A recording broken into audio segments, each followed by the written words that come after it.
welcome to Massive Late Fee. And now your hosts, Mark and Carol. Well, hello everyone. Welcome back to Massive Late Fee. My name is Mark.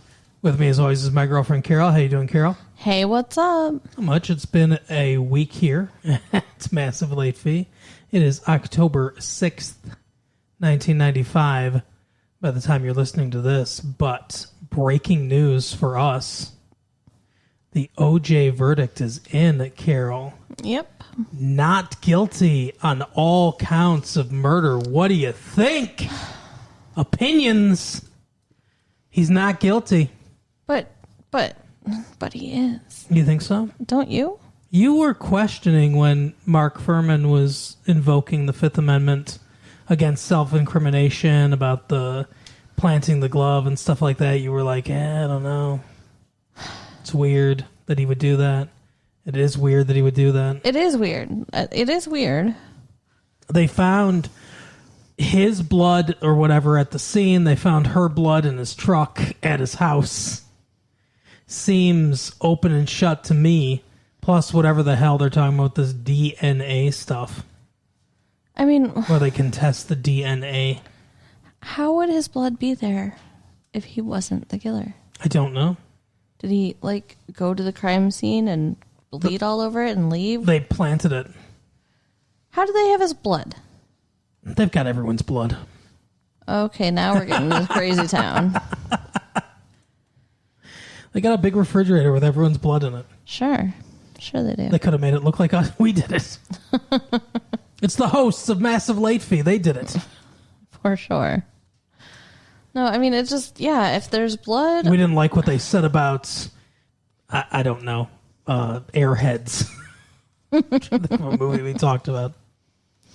It seems like he probably did it. But the jury said he didn't do it. And they heard everything, and we didn't. So. And now Los Angeles does not burn down. Yeah. That's the upside of it. The downside of it is he probably got away with double murder. Probably. So is it worth it? All of the city of Los Angeles, 2 random people no one had ever heard of before this. Well, that's not true. What do you mean? People had heard of... You were a big fan of Los Angeles waiters? His wife. You got Los Angeles Waiters Weekly. Ron Goldman was on the cover 5 weeks in a row. No. Least likely to lose his head when there's a lunch rush.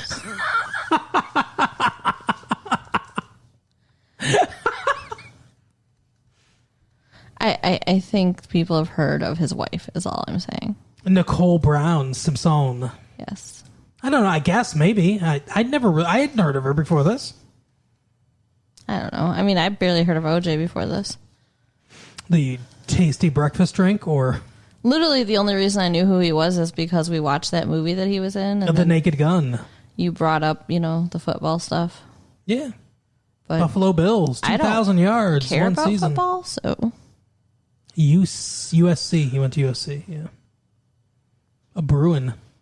I don't know. Did he ever offer an explanation as to why his blood was there? No. So I don't know. Without that seems... He probably did it. But now it's like legally he didn't do it. Right. He could come out right now and say, I did do it. And they couldn't do anything. Because of double jeopardy. Wow. What a thought. He can't be tried for this crime ever again. Except in the civil court. Because he's going to be tried for a civil trial.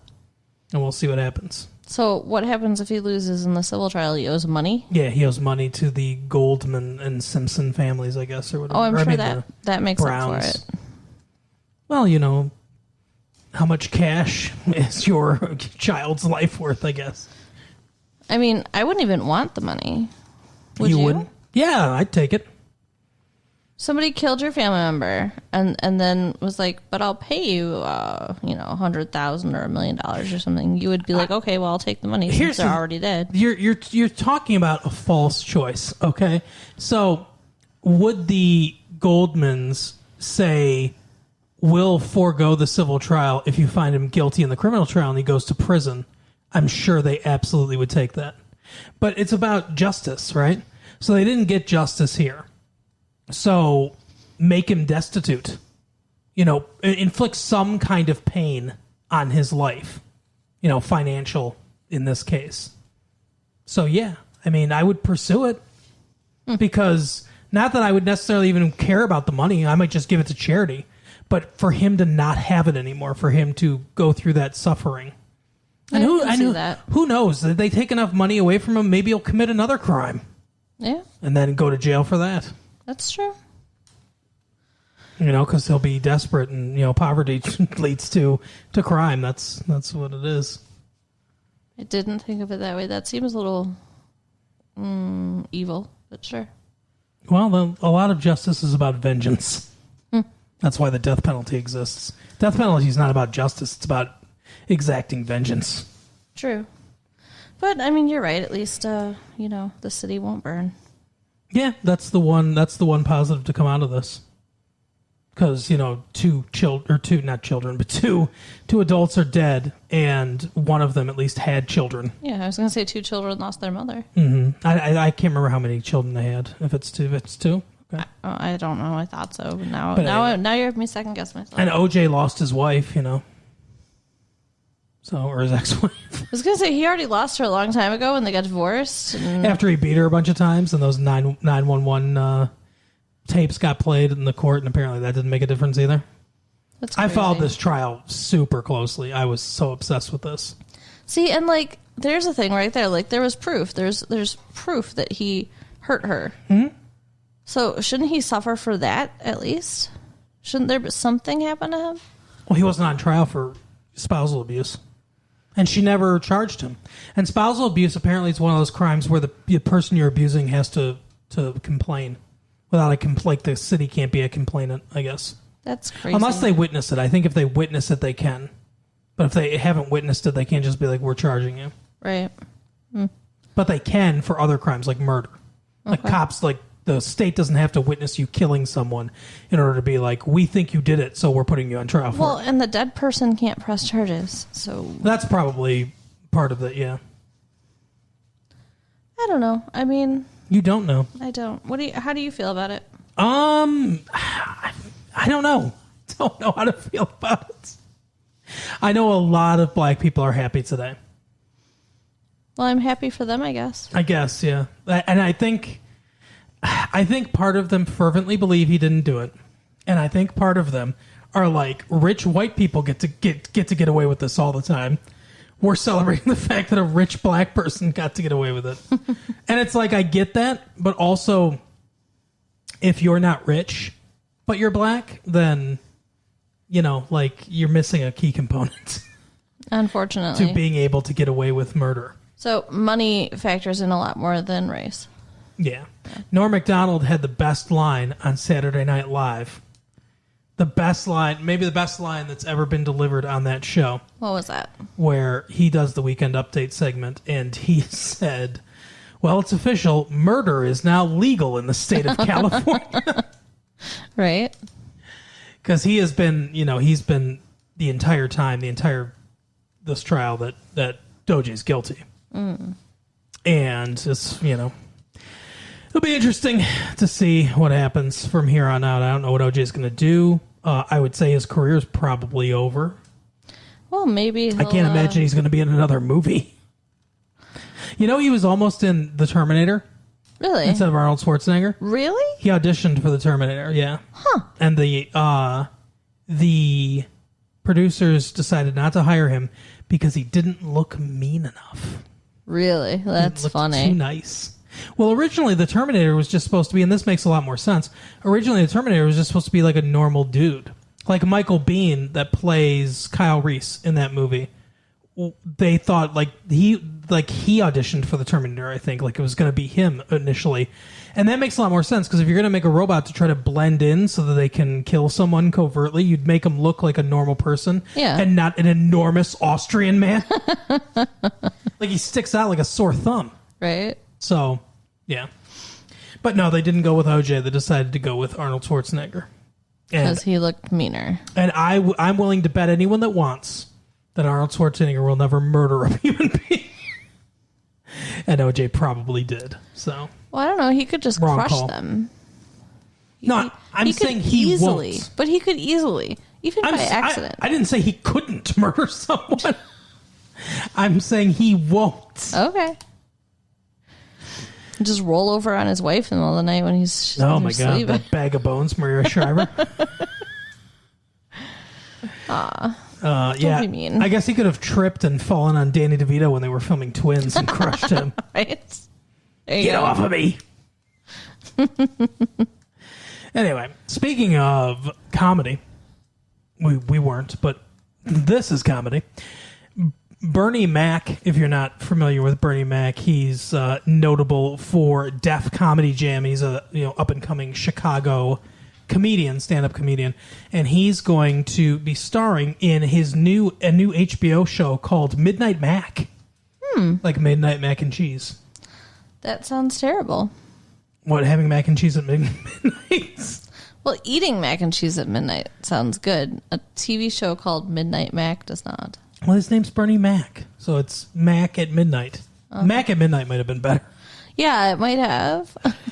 Anyway, so it's an African-American comedy variety series. It's going to debut, guess when, at midnight on HBO.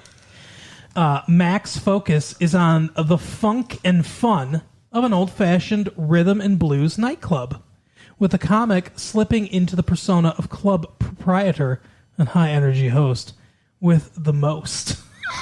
Wow. Mike Duffy, man, who wrote this article. Mike Duffy, dude, you got to update your slang. The host with the most. Your Franken slang here from, do that cuckoo square dance thing. There's it's Frank Sinatra, right? Oh, okay, sure. Sinatra has a song for every city that he goes to. Chicago, New York, L.A. My Lady. But what do you think he sings when he tours the South? Or like Oklahoma? That weird thing you just sang? Yeah, he's got to do like square dancing, right? It's like, turn your partner to and fro. Turn her now and do-si-do. Do that cuckoo square dance thing. Promenade that broad around. Alrighty. Yeah. Grandpa. That's a very funny joke. That plays very well in 1963. There's a 10-man group thang band, the Macmen. What? The Macmen. No. To pump up the beat. And for added visual spice, a hip-shaking female dance troupe called, guess.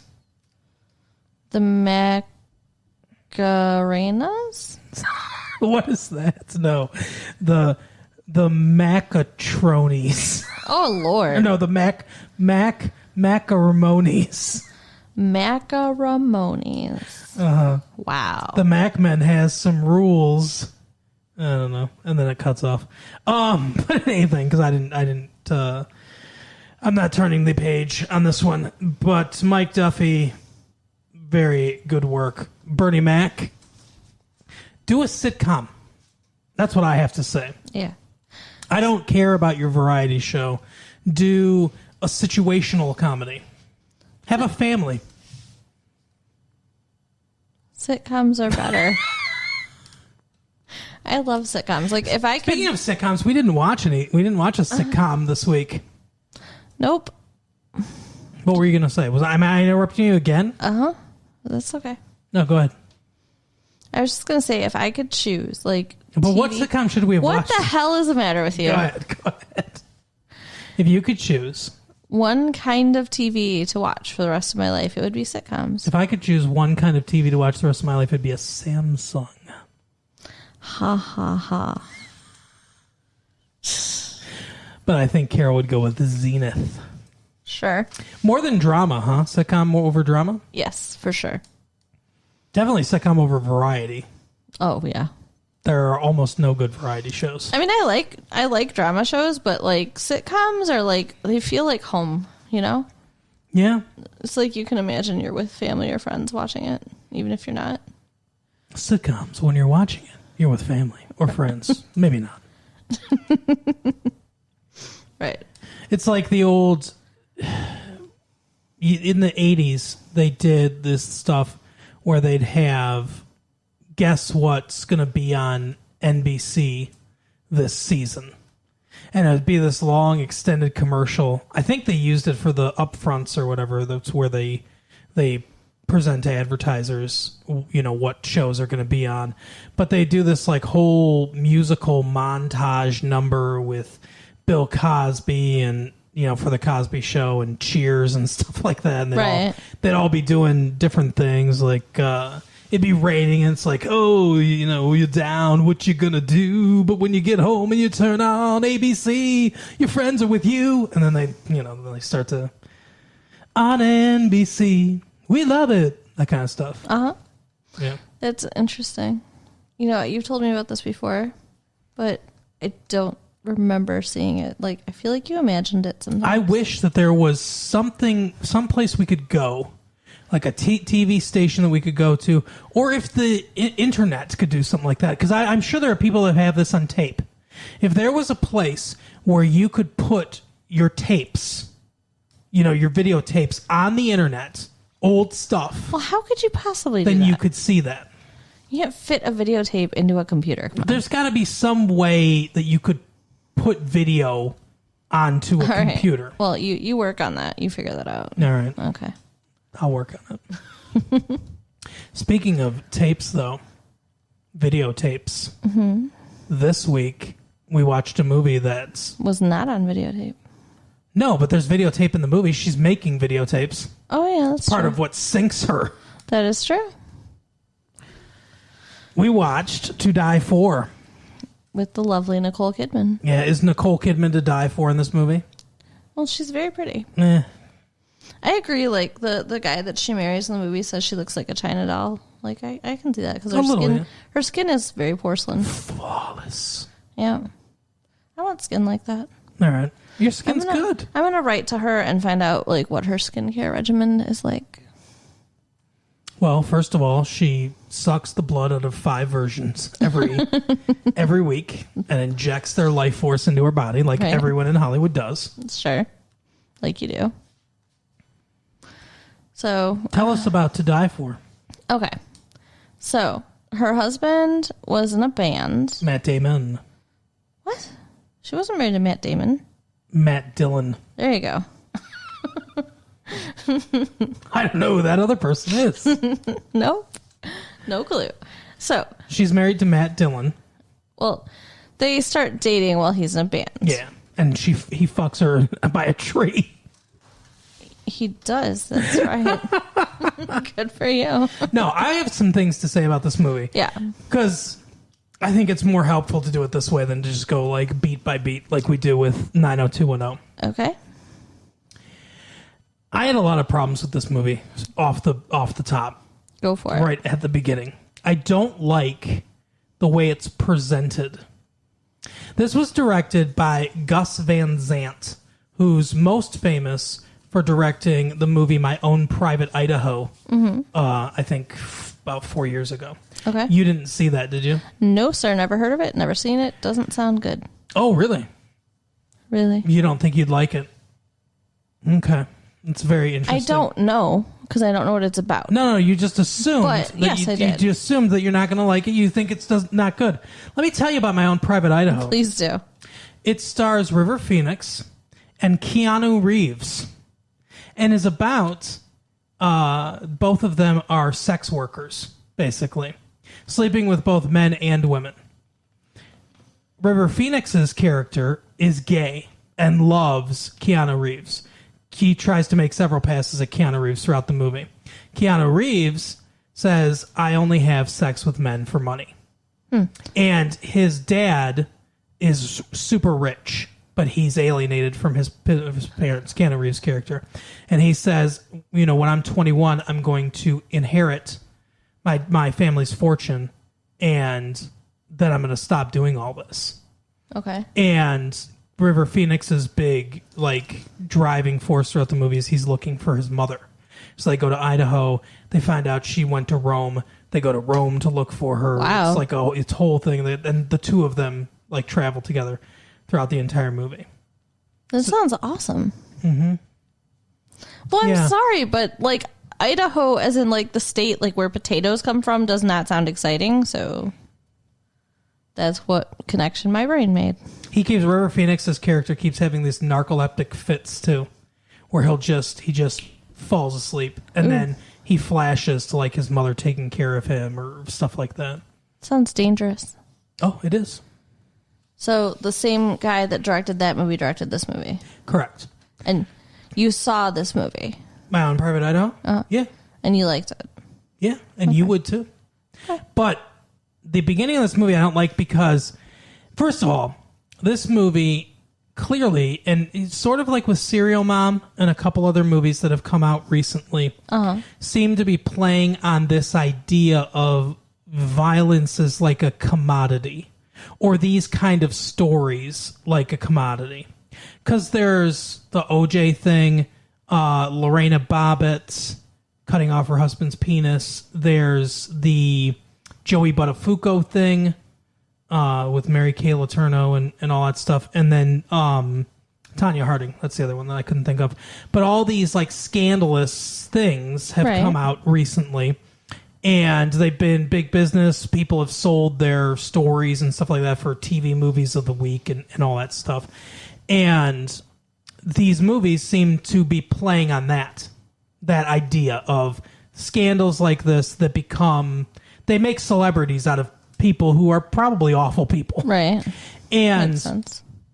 The whole beginning of this movie is shot like a documentary where the sister comes and she talks about, when she first met Nichole Kidman's character, and what's her name? Suzanne Stone? Yes. When she first met her and how Matt Dillon first met her and everything. And then they talk about the parents are on this talk show together where they're talking about the whole situation, and everyone's kind of talking directly to the camera. We also have Suzanne, Nichole Kidman, Suzanne Stone, also talking directly to the camera. Yeah, and because she's making a documentary. She's not the one filming the rest of this. No, but when she's talking directly to the camera, I think she's speaking to the camera as being part of the documentary she's making, because she's making a different documentary. Well, she's making something. It's a docudrama. I guess she's making something where she's trying to sell it to reporters and stuff like that. But you're looking at me like I'm crazy, like I don't understand this. I do understand it. I don't think it's the best way to structure a movie like this. I didn't like it. Okay. It takes me out of it. Everything seemed very disjointed. That's for sure. It did. It was very because they didn't put things in order. Yeah. It was almost Pulp Fiction-y, but way too much and way too fast. Yes, I can see that. I can see a Pulp Fiction influence in that way, at least in the editing of this movie. But yeah, I didn't. And like you said, I mean, if they ordered it a little bit differently, or if they had some, I think what this movie needed at the beginning, and it gets more of this towards the end, which I think is what makes the second half of the movie is better than the first half of the movie. For sure. They needed longer takes. Mm-hmm. There's too many short takes of, a scene where, they're bowling or something like that. And it's a scene that might last like 2 minutes. And then they cut to another talking head or whatever you want to call it, where they're just, sitting there talking directly to the camera. And it's too quick. It's too disjointed. It doesn't feel like a movie. Yeah. And I didn't like that. It took me, it jarred me. So that was my big criticism with it early on. Okay. But then as the movie, like I said, the movie almost sort of like settled down in itself because a lot of that beginning seemed almost like artifice. It almost seemed like let's stage all these things. It didn't seem like a natural flow of stuff, and the movie gets into a more natural flow where I think at the beginning, this is what I think I'm trying to say. I think at the beginning, the idea, or at least Gus Van Sant, what he was trying to accomplish, I don't know, but I think what the idea is the talking head parts took prominence over the movie, and later in the movie took prominence over the talking heads, to where they would say something in the movie, in a talking head thing, and then Gus Van Sant would say, okay, now we need a scene of that. Right. And they would show some scene. And sometimes they were comic, like where what's his name? The guy from the RoboCop movie, the Bettinger or whatever, the bad guy from RoboCop. The guy with that played Nichole Kidman's dad. Okay. I think his name is Kerwood Smith or something like that. He was saying, like, you know, she liked him because her sister, who we never saw, we only saw in that one scene, Nichole Kidman's sister. She was like, I forgot she had a sister. She was like, she liked danger or something like that or whatever. And he's like, well, you know, like he disagrees at first. He's like, yeah, I guess it was danger or whatever. And they show a scene of like them banging against a tree in public, like I mentioned. And then, so sometimes it's funny like that. Sometimes it's just to kind of solidify what was being said in the talking head. But it seems like the actual movie parts were there to support the documentary style shots. Right. But later in the movie's taking precedent, and those talking heads only come up when they add something to the scene. Okay. And if they had done that in the beginning, where it's like, let's have the movie part of this take precedent, and then when it adds something, because we want this kind of feel where it's like a documentary, when that adds something to it, then we'll go to those kind of shots. But instead, it's like I said, it was the opposite. It was like, let's do these type of shots, and then when we need movie parts to amplify that, we'll put them in. That makes sense. I mean, like, overall, I really, like, I walked away feeling like I enjoyed the movie. Mm-hmm. But I get what you're saying about the beginning. It was almost a little bit jarring at times, for sure. It's choppy. Some weird editing moments and stuff like that. And I got confused about, like, the order things were happening in sometimes, or, like, like, they got married and then they're on their honeymoon, but then they're talking about stuff later. And yeah, well, they don't show everything at the beginning too. Like you said, they would show a scene and then they would show the scene from a different perspective, and it would give new context to it and everything. Because they go to Florida for their honeymoon, and it's because she doesn't tell them this, but it's because there's some big television conference there. Because Nichole Kidman's whole motivation in the entire movie is she wants to be famous. She wants to be on TV no matter what. She thinks anyone that isn't on TV is a loser, that you have to be famous, you have to be on TV. She seems almost like a sociopath. That's her only goal. She doesn't care about anything else in the world.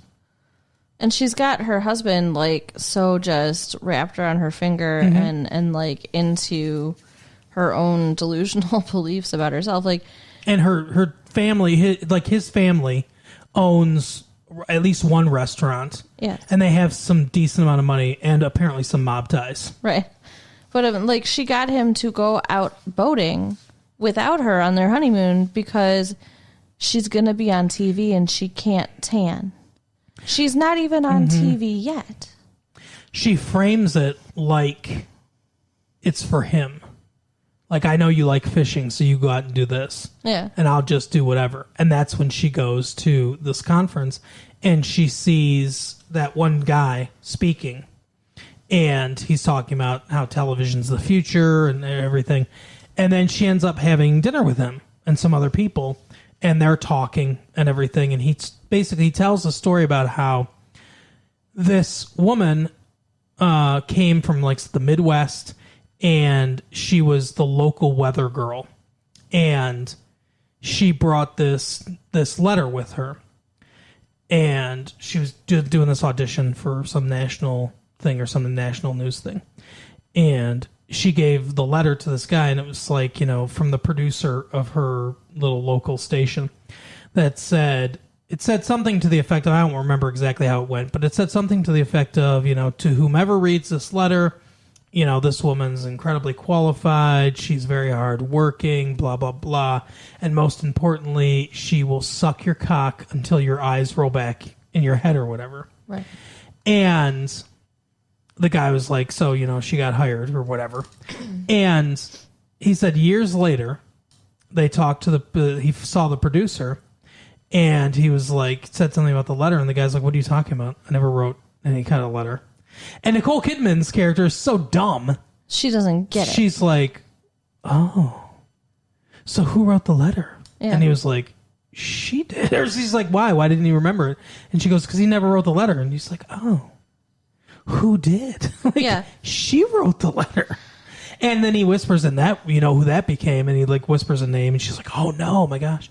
Who do you think he was referring to? Like, who do you think the movie's referring to? Barbara Walters? I don't think she's East Coast. I think I don't think she's Midwest. I think she's East Coast. Okay. I think they're referring to, she's the newer on the, what is it? I think it's the Today Show, Katie Couric. Okay. I think that's who they're referring to. Maybe. But So I think she's Midwest. here's my question.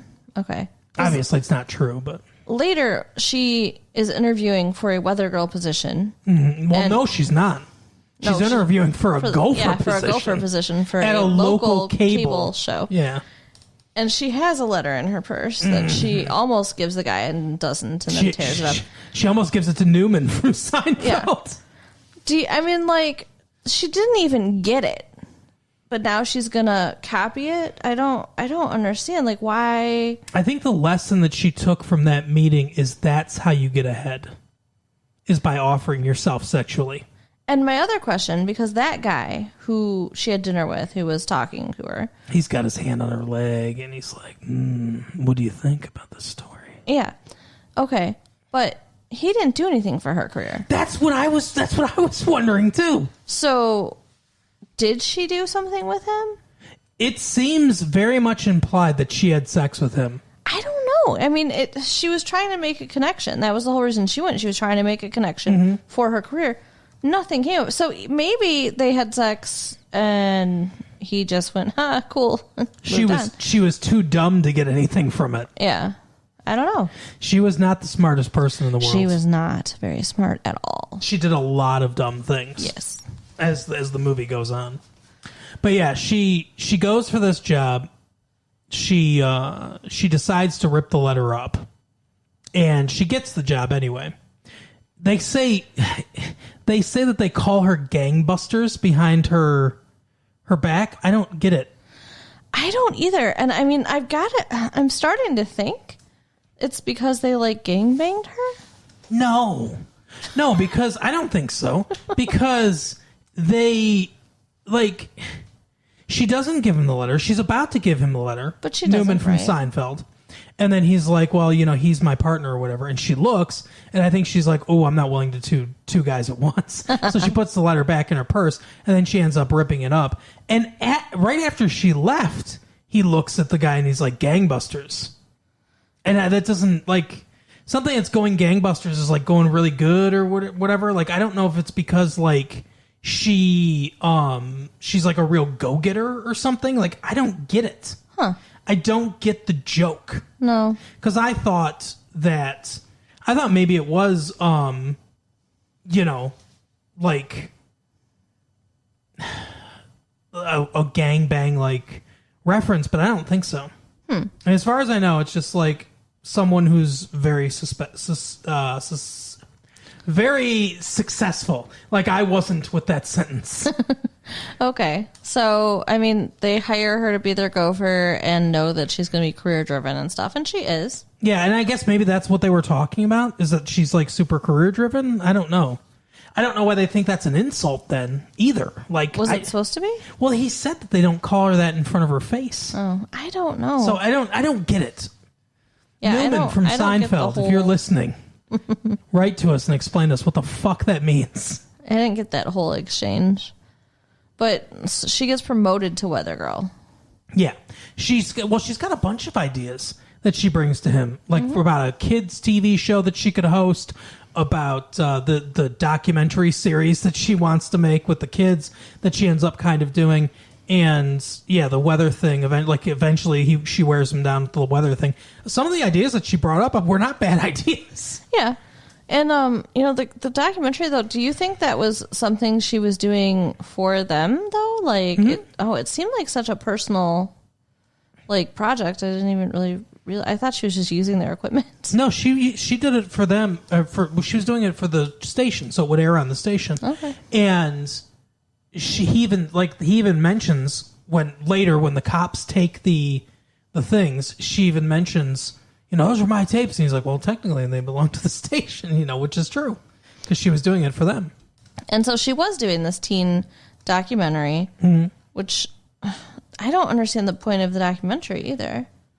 Okay, so she wears them down and becomes the weather girl. So she gives one weather report every night on this local cable station. There's no report, by the way. There's no, we don't see anything else they program. Right. So I don't know if they buy the rights to older movies and they show movies a lot during the day or something like that on it, or if they are an affiliate for certain what's the word I'm looking for? Syndicated shows, and stuff like that.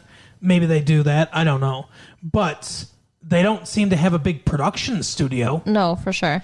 And yeah, so she does the weather once a night on there. And then I think the point of the whole kids docuseries thing was that she wanted to talk candidly to teenagers about their lives, about drugs, about sex, about things that meant something to them. And I think that was the whole point of it. Okay.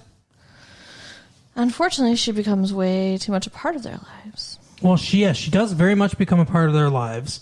And she gets pissed off at her husband because her husband's like, hey, we're opening up a new restaurant and we need some kind of entertainment thing. Or what did he want her to do? He wanted her to do some sort of entertainment thing in the restaurant. They were going to have a variety show and she would record it. And she would, they'd have different people perform and she'd record it and sell them the tapes of them performing. I think that was it. Yeah. And then he's like, because, this weather thing's not going to lead to anything and stuff like that. And then that way you can be with me like a family's supposed to be, because he wants kids. She doesn't want kids. And he grew up with his parents owning a business together, working together. And so he thinks that if he's going to own the business, she should be with him like his mom's with his dad. Exactly. And the whole time the camera slowly dissolves to where it's a small little circle, like she's down a tunnel, And yeah, so it's clear that she doesn't like this. And he says something like, oh, this weather thing's not going to lead to anything. And yeah, so she's very upset about this whole situation. It's like the walls were closing in, and yeah. So she says to one of the kids is played by Joaquin Phoenix, who was a little boy in the movie Parenthood. Yeah. And also the younger brother of River Phoenix, who Gus Van Sant worked with in My Own Private Idaho, who, as you all know, tragically died a couple of years ago from a heroin overdose. But he's the teenage kid that eventually, he's very sweet on her. He also seems, you mentioned this too, and I think you're right, he also seems like he has some sort of mental problem. Not severe, but like a mild form of retardation or some kind of something. Yeah. He's not exactly all there. Yeah, I mean, she's not the brightest, but he's, definitely... He's definitely very slow. At one point, he's like, I used to not even care about the weather, but now, after meeting Suzanne, if it's sunny or it snows or it rains and thunders, I have to masturbate. That's all the weather. Yeah. Yeah, it's pretty funny. But yeah, so she ends up, I don't think she didn't fall in love with him. No. He fell in love with her. She very clearly used him and starts having sex with him and stuff like that, and says, hey, you need to kill my husband. And she makes up this story about how he was abusive to her and everything. And she's like, you got to do this. You got to free me. He comes up with the idea on his own. Well, yeah, she says about abusive. He's like, he doesn't deserve to live, Yeah, she's very manipulative. She's leading the horse to the water. But, he willingly takes a drink. Well, yeah. I think he deserves what he gets, kind of. Because he did choose to do this. He's the one that did it, yeah, so I agree. But yeah, she was playing him and setting him up to get rid of her husband for. Absolutely. Why didn't she just divorce her husband? That's what I don't get. What does she get out of staying married to him and becoming his widow? He's not super rich. I don't know. You're right. I don't understand. Like, she could have divorced, even if he was super rich. She could take part of it. They've been married for long enough. And they'd only been married a year. He got killed on their 1-year wedding anniversary. Right. But yeah. But still. I don't know. Maybe it doesn't even occur to her she can get a divorce because she's so stupid. I don't know. I don't know. She really is like a dumb blonde or strawberry blonde or whatever. And then the one girl mentions that she was sexually abused. There's like 2 boys and a girl that volunteer. There's some dark shit under the surface. This movie has like it's not a happy movie necessarily, like, obviously, but it has this veneer because we all kind of see it through her eyes.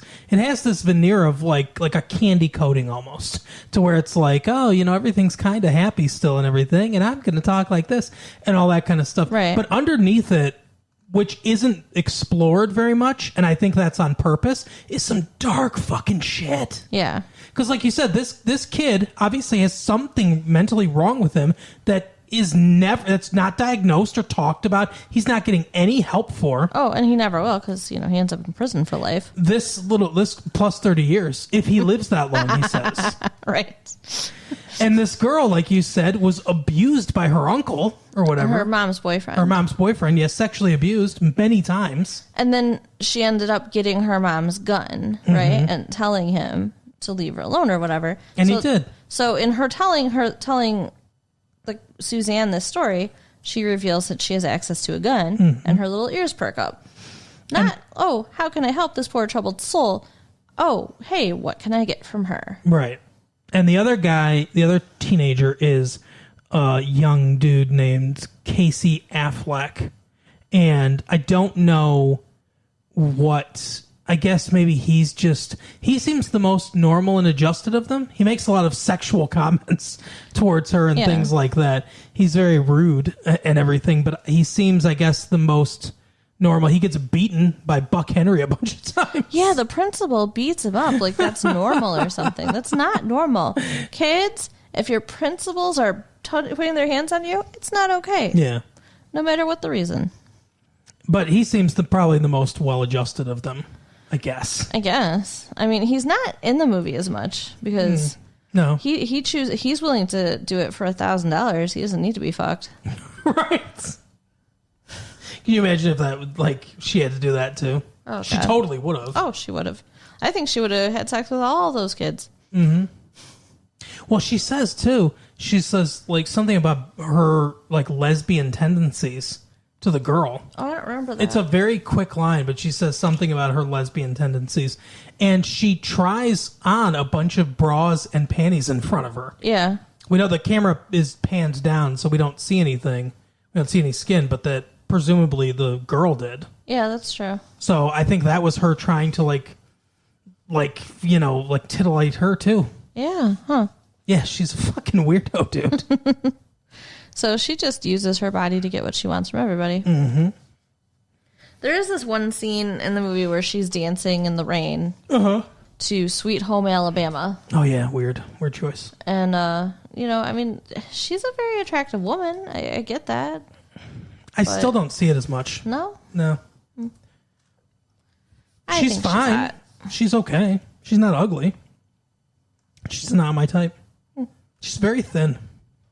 She's got curves, though. Not really. Okay. I mean, a little. But, I don't know. The kid that ends up falling in love with her and stuff. Joaquin Phoenix. He's going to hold on to that memory for the rest of, life plus 30 years. I guess so. Every time it rains. Or is sunny. Or it snows. Yeah. Yeah, so... obviously he ends up doing it. He kills her. Or kills him. I mean, kills the husband. Yeah, the husband. The husband doesn't seem to think that his life is in danger during the exchange. He's not worried in any way. He's just like, here, take my Rolex. Yeah, here's a Rolex. Here's some money. And they're like, okay, we want the ring. And he goes, no, my wife will kill me if I give this ring away. And Joaquin Phoenix, like, you can see for the briefest moment he's hesitant. Yeah. Because he's like, she'll kill you. Like, he's like, because he's realizing. Wow, yeah, that was intelligent for him. He's realizing that this guy is not acting with the kind of rage that a person that abuses their wife would in this situation. Right. And he does hesitate. His friend is there, like, do it, come on, do it. And then she's on the news giving the weather report and everything. Because that's her alibi. Is, I couldn't have done it. I was on the news. Mm-hmm. Like, conspiracy to commit murder isn't, a crime or something like that. Not that it matters. Because, she doesn't even get a chance to get charged, even though she is a suspect. Yeah. Oh, she's a suspect for a long time. But she makes up this story. I think this is the straw that breaks the camel's back. She makes up this story about her husband, that he was a cocaine addict. Mm-hmm. And that these guys dealt cocaine to him. And then when he wanted to stop doing cocaine and get clean, and he was threatening to, like, turn them into the police, so that's why they killed him. Stupid lie to tell, easily debunked. Why? I mean, and why? Why would she? Why? And like I said, this is all she had to do. She never gave the $1,000 to that Casey Affleck kid. She never was on tape saying or doing anything else. All she had to do, and she didn't ask the girl for the gun. Mm-hmm. She had Joaquin Phoenix ask the girl for the gun. All she had to do was say, I am ashamed, but I had an illicit affair with this teenage boy. I was making a documentary. We grew very close. I felt isolated in my marriage. I was working long hours. There was things I wasn't happy about or whatever, right? We had a relationship. I was unfaithful to my husband, which I will forever be remorseful for. And apparently, this boy became obsessed with me. When I tried to break it off and tell him we can't see each other anymore, that, I wanted to try to reconcile things with my husband. He became enraged and apparently knew some place to get a gun, got a gun, killed him. I didn't tell him to do it. I didn't pay anyone to do it. I wasn't involved in any way. Now, it doesn't look perfect for her, but it's an easy cover. Here's the thing, though. I don't think that would have saved her. What are you talking about? What ends up getting her is that she pisses off his family with that lie about the cocaine so much that they have her killed. I think admitting that she cheated on him might have had the same result. I don't know about that. Well, I mean... But anyway, Cher's dad from Clueless, who plays his dad. Yes. He gets pissed off. He destroys the TV after she tells this lie with a baseball bat. And then it's very clear that the entire family knows about this. Mm-hmm. He makes a call to a dude who lies and says that he's some Hollywood producer. She's so dumb that she just believes that they're going to do something that has to do with Hollywood production at this abandoned farmhouse on a fucking lake. Yeah, I don't understand why she went. He's just like, oh, come with me, and smiling, and they're laughing and stuff. And it's like, why are you laughing? He didn't say anything funny. Nothing funny is happening. Mm-hmm. And she just goes. She just goes with him, and he leads her down under a bridge and shoots her. Yeah, I don't know if he shoots her or not, but he kills her in some way. Does he shoot her? Does they show shooting? I thought there was a gunshot, no? I don't remember. Maybe not. She screams. I know that. Oh, maybe he stabs her. Maybe he strangles her. Who knows? But he kills her, and then he puts her in the ice. Yeah, because it was out like on, I think it was a ice fishing hut. It's not an ice fishing hut. It's huge. Those ice fishing huts are small. Well, it's a fucking barn. Ice, but it's on ice. No, it was next to the ice. It's on a lake. Right. It's off the shore of this frozen lake. What I want to know is how the fuck he got her in that ice, because that lake was frozen when he got there. And did he really pick through the ice to place her body in there? Which seems really like that's not a great way to dispose of a body. I mean, like, it's gonna thaw. Yeah. And it shows his sister, who is a figure skater, ice skating on the frozen lake over her body, like, some all kind of smiling justice. and happy. Yeah. But that's how the movie ends, actually. it's just her body will be preserved in the ice, in the cold, in the frozenness until it thaws. And then they'll find her body and they'll know it's been there and they'll know she's been missing and they'll put it all together. Well, they're the mob. They're not going to get found out about it. They're not going to have the evidence. Okay. Or they'll have someone in the police organization that they can pay off or whatever. I guess. It'll be fine. The kid who killed her husband left his fingerprints all over the gun. Right. And then his buddy left seashells and shit. Yeah, he works out in, like, doing, like, what is he doing? He's out in the lake. I think they're doing, like, they're crabbing or lobstering or something like that. Yeah. Something. So, yeah, he had shells. Because it's like they're in Boston or something like that. They're New Hampshire or whatever. They're on the East Coast. So, yeah, so both of the friends of the boy who actually pulls the trigger made deals. Mm-hmm. So they're not going to end up in prison with him. It's just him. He's the only one in prison, but she's dead. Yeah. So, and that's how it ends. I mean, the husband's dead, the wife's dead, and the lover's in prison. Yeah, it's a pretty down ending. Yeah. Because, I mean, we're following her character. Not that we're sympathetic to her character. No, not at all. But, I mean, the people that really end up getting justice is the parents and the sister, I guess. But, I mean, again... And they lost their son and brother. Yeah. I mean, she was so upset when she got the call that she fainted. Yeah. She loved her brother. And that mom was, like, screamed. Yeah. That was some good acting. Some good off-camera acting. There was some really heavy emotions momentarily in this otherwise still fairly light movie. I mean... It's weirdly light for as insidious as everything under the surface is. It really does have like a candy coating of brightness over it. Yeah. But I enjoyed it. Overall, I think it's worth seeing. But just know it's got some problems at the beginning. Yes. At the beginning, there are some editing and pacing problems. A little bit of structural problems at the beginning of the movie, but everything smooths out as it goes along.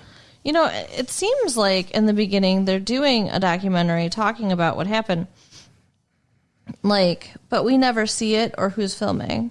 But then she's filming a documentary later, and so that part gets a little confusing too because there's two different documentaries happening in the same movie. Yeah, did that tape somehow survive her? Did they edit that footage into the footage that we're seeing? Yeah, maybe. Yeah, I don't know. It doesn't make a lot of sense, but yeah, that is to die for. So I think it's worth a see, but you could probably wait for it to come out on video. Yeah, I mean, I think it's worth it to see it in the theater if you're interested in seeing it. It's a good movie. It's not the best movie I've seen this year, but it's a good movie. Really? After you spent all that time talking about the pacing problems and, you know, all that stuff, you're going to say you'd see it in the theater still? Yeah, it has problems at the beginning, but overall, it's a good movie, and like I said, the problems kind of smooth themselves out as the movie goes along. I'd rather a movie have like a bad first, 20 or 25 minutes. Not that it's necessarily bad, but like I'd rather a movie have problems in the first 20 or 25 minutes than the last, 20 minutes of the movie. Yeah. Because it definitely finds its footing as it goes along. Okay. But that is the episode for this week, Carol. So, you know what to do. Tell your friends and give us the stars. And you can write us at latefee1994 at AOL.com. Mm-hmm. And you can check out our website, retrolatefee.com. Yeah. Tell one friend about the show. Spread the word. Make us the most popular thing in the world. Do it. We will see you next time. Bye. Bye.